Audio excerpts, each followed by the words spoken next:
So, I roll with a crew out of Boston called Life is Good. Have you ever heard of Life is Good? Yeah. But if you ask anybody at Life is Good, say, oh, you guys make t-shirts?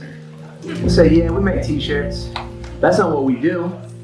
That's not what we're about. That's not who we are.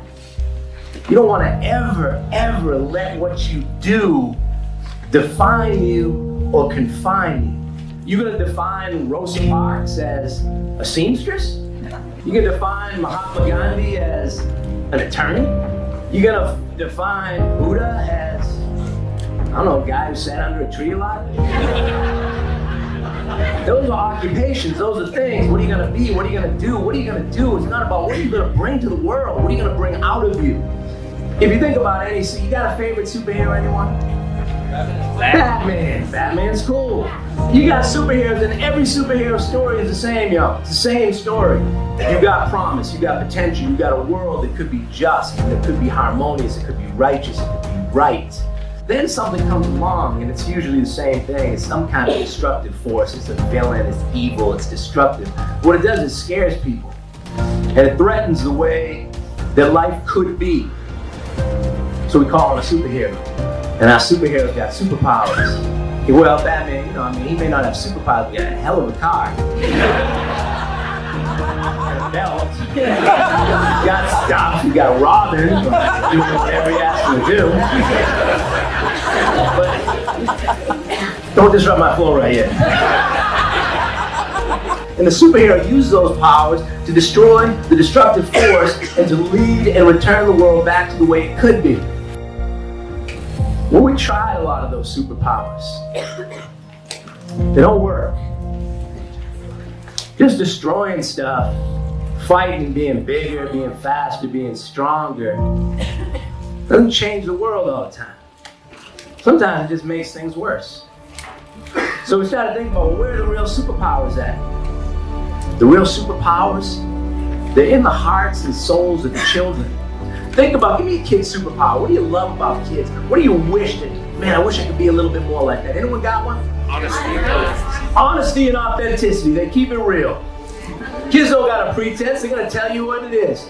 A woman walked up to my brother, when he was a little boy. They said, hey, how you doing, honey? He said, I'm good. I said, how old are you? He said, I'm 3. How old are you? The woman said, how old do you think I am? My brother, and keeping it real, said, around 1 million. But she didn't get mad. She didn't get mad because he was just keeping it real. He was being authentic. What's another kid's superpower you love? Creativity. They don't look at the world and just say, this is the way it is. See, the experts sometimes do. The expert's mind, there's one possibility. But in the child's mind, the possibilities are infinite. In Eastern philosophy, they call it that our role is how do we come back, how do we regain a child's mind where anything can be possible. There are lots of things that we haven't even dreamed of yet that are possible. So I want to tell you one little kid story that I think captures a little bit of these kids' superpowers.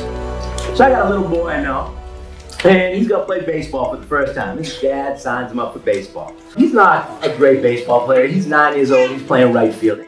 There's usually a reason a 9-year-old is in right field, because the ball actually will never go there. Never go there.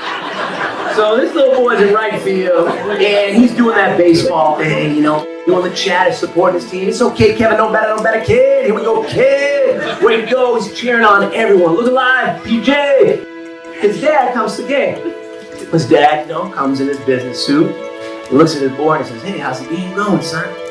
He goes, Dad, this is awesome. I'm having the greatest time I ever had, Dad. Thank you for signing me up. This is like the best day of my life.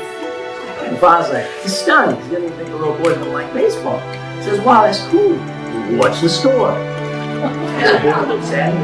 Dad, you're not gonna believe this. 27-0. Can you believe it? And Father's like, wow, that's cool. You guys are winning 27-0. The little boy looks at me and goes, hell no, we're losing 27.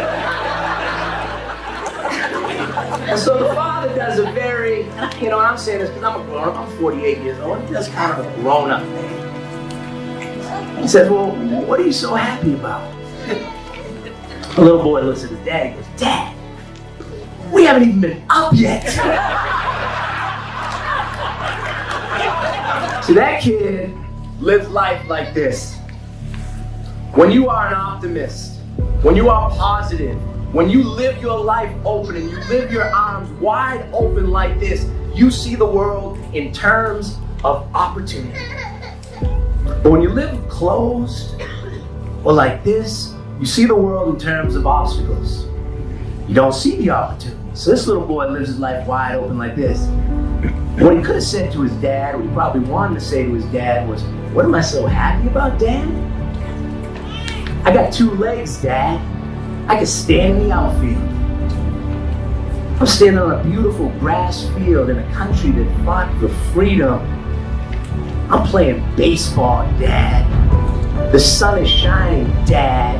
I got a dad who comes to my baseball game. I got friends on my team. I got a baseball club. We had chocolate milk for lunch. There's a whole bunch of stuff for me to be happy about. And just because the score is 27-0, I'm not going to let that define me." See, your superpower is your disposition. It's not about doing something that makes you special. Just be special. You're already unique. It's not about what you do. It's about how and why and the spirit in which you do it. You can change the world doing anything. When you have gratitude and joy, when you got love and connection, when you got a sense of courage and empowerment, you got a sense of inspiration in life, you got it all. Those are the important things.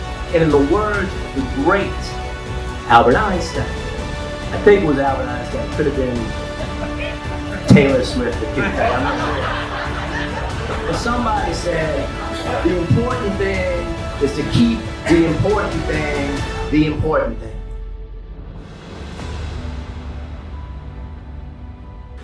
So I started thinking about, what do I do when life scares the heck out of me? And there was one thing that always comes clear. There's only one thing in the world that calms me down. It's when you can actually get down and look at somebody and make contact with them and say, "What's up?" and touch them. "What's going on, man? How you doing?"